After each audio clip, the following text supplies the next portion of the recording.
enye ngapha engilapha pop ke le case divorce kuthiwa ika 2014 lo sisi wayigrant divorce yakhe divorce uThomas Jivanda nge-10th kaJanuary ngo-2014 xolo kancinci yeah wayinikwa lo sisi yeah wayinikwa nto nje wothuke xa enikwa yena impepha kusithiwa hayi ke sisi umtshato wakho sewuqhawule ngempumelelo sicelo sakhe athi amagqwetha nansi ne-invoice wathi mani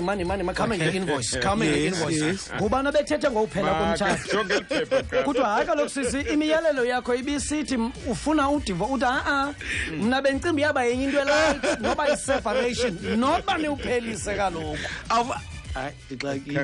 lo sisi uya enkundleni ba esithi akhange ayicacisa amagqwetha into yokuba le nto izawuphelela ekubeni umtshato wakhe mawuphele lo sisi bekuthenga ngayi kwi-dictionary okanye udivorce uthetha uthini iqala exactly angena apho amagqwetha kwinto engaphansi kwedivorce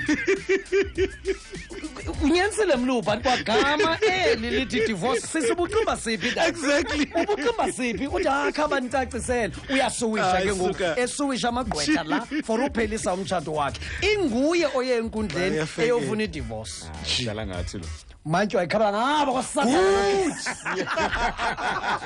sesiziphela beni sifuna khaba ngaba kwasakhala yonke case sisi bawama umncwabo is either uyayitolerate okanye uyamtola later.